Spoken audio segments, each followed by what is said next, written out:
We are back on Taking Care of Business on Koerner Radio, News Talk 1180, 1230 KGEO, that's the one I couldn't get right earlier, and 1410 KERI. Our guest by phone, Jim Baker, author of The Empty Glass, the story about the death of Marilyn Monroe. So, Jim, before the break, we were talking about the drugs in the bloodstream. How the heck could she end up with that much drugs in her bloodstream and be able to keep on continually taking drugs? It doesn't make sense. Well, that's one of the big questions. I mean, in order to get, she basically had, not to get too scientific here, but she basically had 4.5 milligrams percent barbiturates and 8.0 milligrams percent chloral hydrate in her blood. To get to that level, she would have had to take at least, I want to be really clear, at least 50 pills in a very short period of time. And one of the mysteries of this case, one of many mysteries, is the fact that the first officer on the scene, the guy I mentioned before, Jack Clemens, did not find any water glass in this locked bedroom, which is the source of the title of my book, The Empty Glass. He noted this, he mentioned it, and guess what? Later, a water glass mysteriously showed up. So, but let's back up and say you would have had to, without water, swallow 50 pills in a very short period of time. And even if she had done that, one of the guys, I wrote a story for People magazine on Marilyn Monroe that was out a couple weeks ago, 9 pages basically discussing this mystery. And in the course of writing that story, we interviewed this guy named Cyril Wecht, who's one of the most prominent forensic pathologists, and basically ran all this stuff by him to sort of say, you know, is this possible? And his big concern about, even if you had taken those 50 pills within 2 minutes without water, he said that you would die with only a percentage of that absorbed into the blood. Does that make sense? Yeah, yeah. So in other words, there would have been, she would not have absorbed, your body can't take all that. You would die before all of those pills left your stomach, and yet there was no pill residue in her stomach.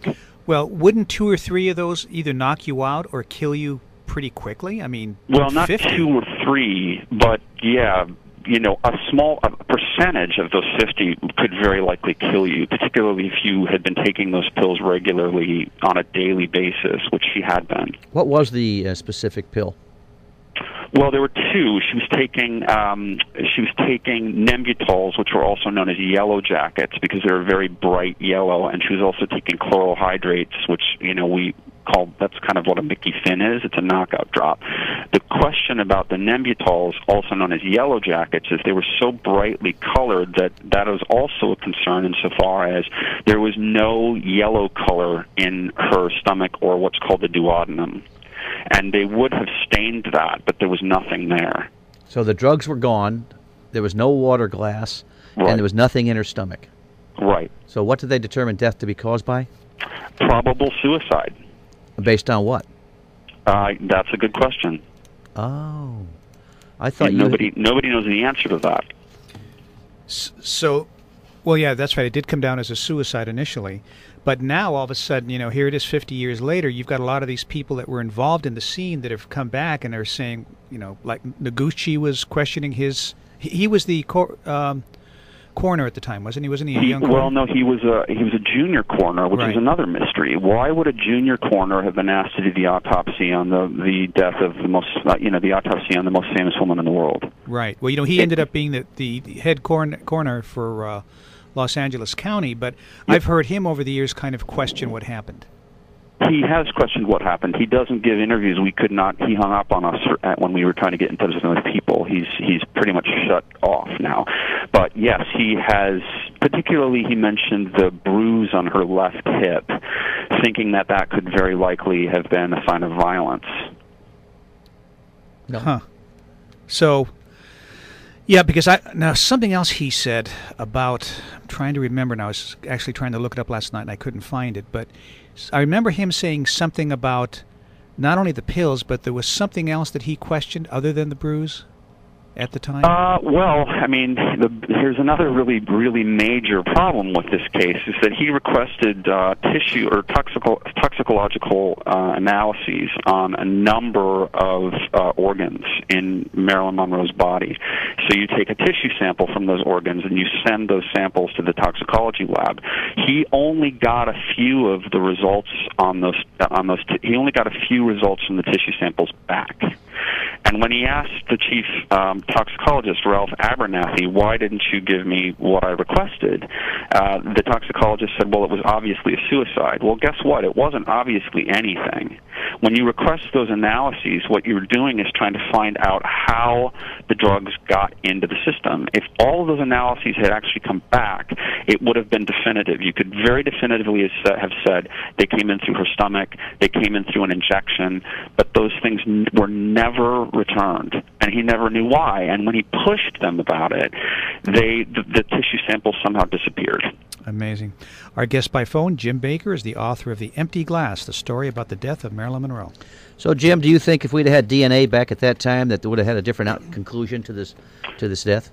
It's possible. I'm no expert on DNA. You may know more about it than I do. In researching the book, I was dealing only with the science that was available at the time, so I don't really know what DNA might possibly do. Well, it seems to solve lots of problems today that they had no answers for before. Well, I also think what would have happened if you're living in the age of Twitter and Facebook, and and also one of the problems with this is you tell me that right now a president like John F. Kennedy would get away with what he got away with back then. Back then, the press never talked about this stuff. Now they would. Well, it doesn't matter. Look at Clinton. But that got out. It did get out, yeah. And nothing happened. How many years did it take for any... I mean, even when Anthony Summers, whose book Goddess is absolutely brilliant, was one of the sources for my novel, he was the first one to kind of in the 1980s lay out all this stuff on the line and basically implicate the Kennedys. Oh my God, there was a firestorm surrounding that. Yep. How dare anyone say that these guys would be... you still have people to this day saying, it's Camelot. That never happened. Well, that's ridiculous. Yeah, it's true. I mean, I remember it took it wasn't until about 15, 20 years ago that they talked about Roosevelt's affair, and that was a 20, 30-year affair. In fact, she was there when he died. Right. All that stuff, it didn't used to be, none of it got out. You can say what you want about the Clinton situation, but it happened while he was still in office. Right. Do you know who was with Marilyn the evening she died, before she died? Well, her housekeeper certainly was, but one of the problems that you have with this case is again the discrepancy in terms of stories. Peter Lawford, who was they called him the brother in Lawford. He was married to Kennedy's sister, and he was very close with both Bobby and JFK.